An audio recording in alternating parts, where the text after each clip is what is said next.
So, there was no opening promos on this week's episode of AEW Collision.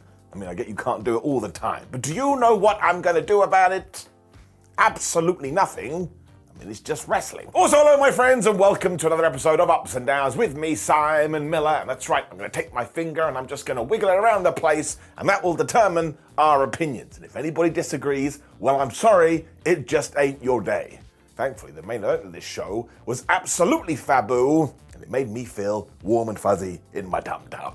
What does that mean? Nobody knows. Let's up those downs. So it seems like Tony Schiavone has joined the AEW Collision team, because now it's a three-man booth. I thought this was alright. I'm a big fan of Tony Schiavone, when out came Adam Copeland. So he was starting things off with a bang, and I just can't help it. Like, don't get me wrong. This whole segment felt like I was watching Raw, but that's not a bad thing. I think overall these days, AEW does feel very different to WWE. But because Mr. Copeland has jumped ship, it just feels like such a big deal. Like I'm still all like, Edge is a different company. I mean, it's never happened before. And I'm also wanting to know what the deal with Christian Cage was, because he is being a massive dick. I'm like, Adam, how have you not got this through your head yet? He doesn't like you because he thinks you're trying to steal the spotlight. Either way, though, it didn't matter whether Christian wanted to come or not. Somebody had sent him name during a wrestling promo, so he was just drawn to the squared circle. He did come with his family too, Nick Wayne and Luchasaurus, but he also had a bunch of security guards that stood in the way of Adam Copeland so he couldn't get attacked. But of course the TNT chat was all like, listen, they're there for you, not me, otherwise you will not believe what I do to you. So he is just the absolute man right now, and I think one of the best is the business. And he was also once again telling Adam Copeland, I see what you're trying to do. You want to ride my coattails, but it ain't happening. He also mentioned that the Blackpool Combat Club were banned from ringside, and because that was basically saying Bryan Danielson's name, and because he was in the main event, he was here too. He was like, that doesn't matter, because when it comes to your son and your dinosaur friend, well, they're banned too. I do have to point out at this stage that I hope what I'm telling you is correct, because I had to go watch a bunch of clips of social media, because I have no idea what was going on Fight TV. But it was basically happening like this. Oh, Christian, I want... And when that's happening, well, you don't know what the flub's going on. Amazingly, this is when Ricky Starks and Big Bill turned up as well.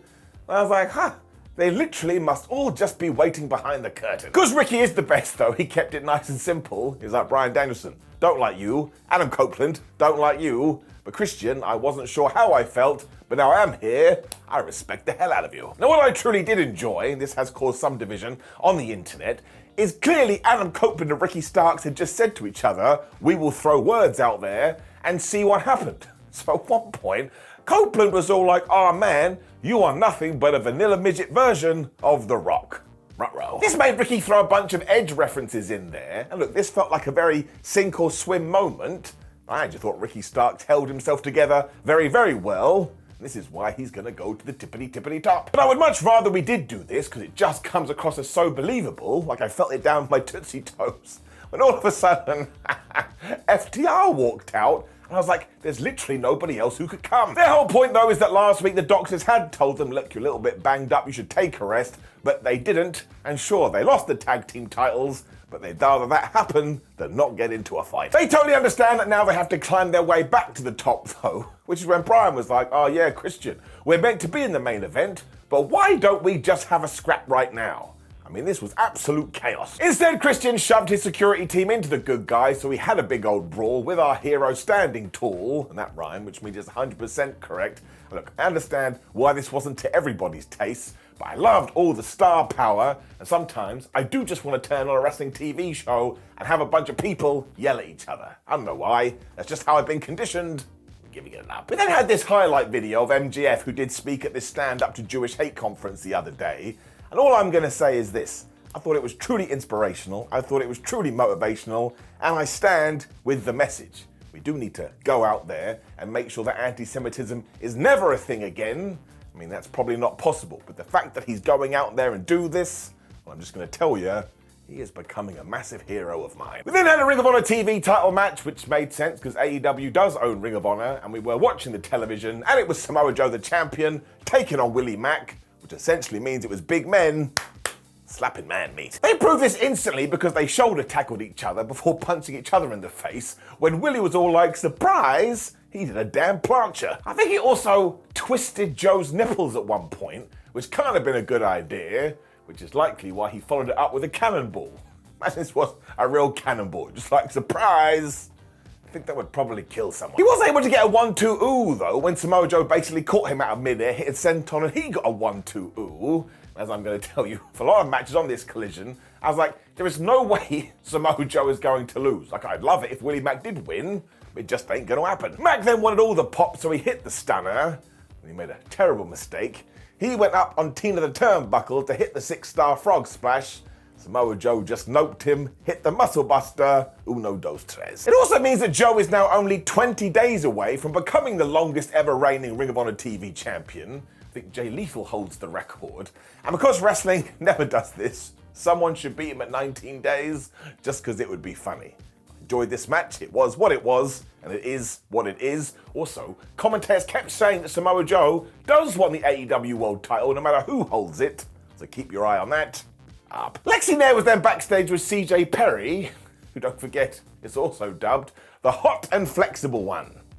That's her name. Now, she's still looking to manage people when in walked Action Andre, and he was like, I would love for you to manage me. You can maybe give me a call. I was like, bro, I don't think it's going to work out well for you. What I would like to do, though, is that we introduce new people each week who kind of pitch their manager prowess, that doesn't work, you know what I'm talking about, to CJ. Well, actually, given what I'm going to tell you later, maybe that's a really, really bad idea. We then got another video reminding us that Danhausen is coming back soon, so I'm so excited. Well, it was Juice Robinson versus Christopher Daniels. Where'd that come from? Now, Bullet Club Gold are out here as well, so there was no way Juice is going to lose, but also, again, ties into what we were just talking about. I'm pretty sure Robinson is going to win that Diamond Ring Battle Royal. He's not going to get defeated here, is he? It just meant there was no real jeopardy, although you could just enjoy it for what it was, as the Guns kept casting distraction, which is when the commentators were back and they were like, oh, don't forget, whoever does win that Battle Royal will then face MGF for the championship a week after. I was like, oodalally. Around about this time, too, Daniels hit a DVD for a 1-2 ooh, but when he went for the Angel's Wings, Juice basically went, nah, I don't want to get hit with that. Because he shoved him away, whacked him right in the nose before he hit the Juices loose for the 1-2-3. Because these guys are a bunch of wonderful asshats, after this, Jay White had like a fake diamond ring. He basically proposed to Juice Robinson. I mean, they're absolute goofballs, but my word, they're entertaining. They, of course, used this to then punch Christopher Daniels right in the face, and he has no friends, so nobody came out to save him. And again, what we should probably do is Juice wins the Battle Royal. He takes on MJF the week afterwards. He then loses to the champion, which just continues on to full gear when we do get Maxwell Jacob Friedman versus Jay White. Robinson also cut a promo after this saying he can knock Maxwell out however he so pleases, and when he gets the real diamond ring, he's gonna pawn it and take all of his boys on holiday. I was like, well, you better do it now, otherwise they're gonna be disappointed. It's also a television show I would like to see. The Bang Bang Gang goes on holiday. I mean, you'd probably watch 3 sequels. When Jay got the microphone, he's like, listen, Friedman, you've only got yourself to blame, because we know you were the devil when I was attacked, so maybe you should just admit it and give me your belt. Even though he already has the belt, he stole it. They're also going to take everything from MJF. I was like, well, I hope you don't take his pants. Otherwise, it's going to be naked.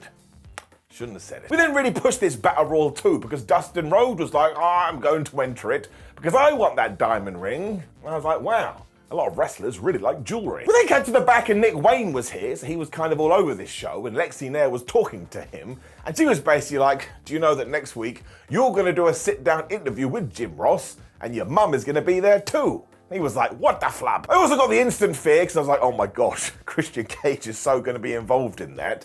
But I really do enjoy what we're doing with Nicholas at the moment. Don't know why.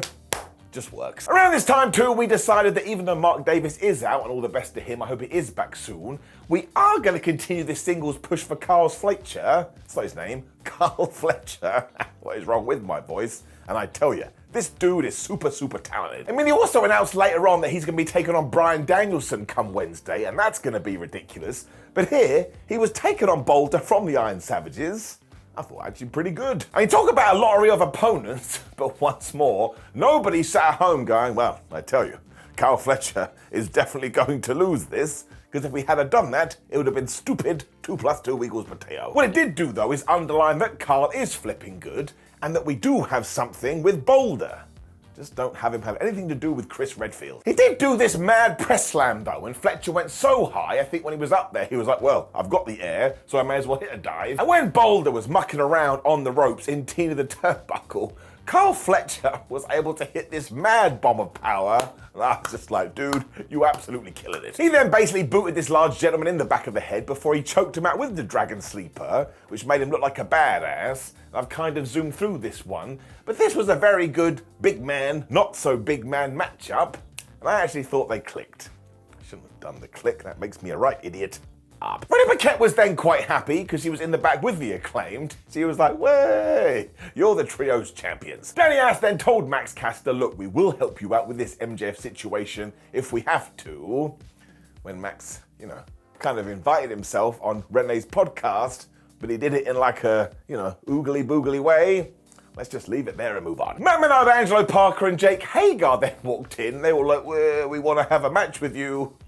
So that's what we're going to be doing next week. And that made me think too, because I was like, man, come 2024, we're going to have like a geese title shot counter, because so many people in wrestling just walked up to champions. They're like, listen, do you mind if we go to the ring and I can challenge you for your belt? And they just go, well, that sounds absolutely delightful. I mean, if only real life was like that. Yes, hello, bank manager. Can I have $1 million? Well, yes, I don't see why not. Flub it awesome. This is when Kris Statlander was defending her TBS title against Skye Blue. Once again, I was like, well, how did this happen? It must be a geese title shot situation. Wait a minute. That would be GTS. We've done it. The best part, as always, though, is because Skye did get misted by Julia Hart recently, all of a sudden her makeup is getting a little bit freaky-deaky, so I think she may turn to the dark side, and who knows, when Jules come back, maybe they start a tag team. Of course, Kris used her power to start all of this, and she was just thumping her, when Skye had a great idea, and she was gonna break her neck. I mean, she hit a neck breaker. This is where Statlander knew she had to fight back. She did so with the least devastating move in all of sports entertainment, the Blue Thunder Bomb. Did it work? No, of course it didn't. Blue was then able to get out of the Saturday Night Fever where she hit this DDT for an awesome 1-2-ooh, and then she was doing it again with a power bomb, and even though I was going 1-2-ooh, again, just to be a broken record like I talked about earlier, did anybody think Skye Blue was going to win here? Of course they did. These weren't very good near falls though, and after Blue had kneed the champion in her face for a little while, she came off the ropes, she went for a Hurricane Rana. Kris Statlander was like, well, that was a dumb thing to do. Now I have you in my finisher position. She hit it, and she got the 3. So this was really solid stuff, and Willow Nightingale was out here to kind of help Skye Blue, which is when Kris did leave. And you could actually go 2 ways with this. One, eventually Skye will turn on Willow, because again, she is being corrupted. But Willow Nightingale also got misted, so maybe she turns to the dark side as well. I mean, I would do that, because she's the ultimate babyface, but I like that I get to ask the question. This is when we finally got another one of these Roosh videos. I thought, well, thank goodness for that, because last time I saw him and I saw Preston Vance and I saw Dralistico and Jose the assistant. They were essentially being kidnapped and killed. I needed an update. Roosh was essentially telling these guys, though, I have now prepped you for our big return, so when we do go to AEW, we need to smash the flub out of fools. Look, I don't know what's going to go on here, but it kind of feels like they are going to come back and be proper psychopaths. We better watch this space. We then had a quick squash match after this because Keith Lee totally wrecked Turbo Floyd. Now the thing is, I love Turbo Floyd and I love his tag team partner too, and I implore you to go and watch all of their matches and see what they do on social media, because they have just accepted that wrestling should be the funnest thing ever. And my word, are they entertaining. They also totally get it, which is why Turbo basically turned up here and got spirit bombed. Lost in about 45 seconds. This didn't go very long at all. Shane Taylor and Lee Moriarty were watching this from the back, so soon, of course, we'll do Keith versus Shane in a big man slapping man meat match.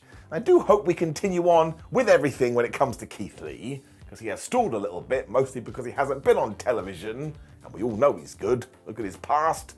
When Miro was finally back on AEW. Thank Flubbins for that. Now, he mentioned now that his wife is back around, he's a bit worried about his own temptation. But what he's more concerned about is everybody else in the locker room, because he's seen what he's seen, and they are all succumbing to this. If anybody does choose to walk this path to it, we'll destroy them, including, obviously, Action Andretti, where he revealed that he'd basically killed this dude and he held his corpse and he threw it on the floor. So as ever, I just love Miro, and these videos are so well done and they're so well produced. Also, I have no idea where this is going, so I am going to give it an up. However, I do think this means we're done with Powerhouse Hobbs and Miro because they have gone in totally different directions. That makes me a sad panda. I love their match from the pay-per-view, and I thought we were going to do a round 2, and we even teased it, and now we're not doing it. And of course, you know, we can go back eventually. Look how upset I am. I've deflated myself just because I am a bit of an idiot. I'm giving that a down. AEW then confirmed that next week we are going to get Mystico versus Rocky Romero, so there you go. AEW and CMLL definitely do have a relationship. When it was time for our main event. Now this just shows how awesome All Elite Wrestling has been, because on one side of the ring you had Bryan Danielson, and the other you had Christian Cage. And there was a point in time when both of these guys were retired, and we never thought they were going to wrestle again. And this is why we should just appreciate what we're getting. You also have the fact that Danielson is like the GOAT, the best of all time, and Christian is probably the best in the industry right now. So how the hell can we not do the Dance of Joy? And even if they had come out and played chess, I'd be like, man, this is the best game of chess I'd ever seen. And they did start with some wrestling on our wrestling show. And because Bryan Danielson essentially kept out technical wrestling Christian, he got so damn mad, he went to the outside and went, ah! Even when Christian went after the leg to try and slow him down, he just got thrown into Barry Barricade.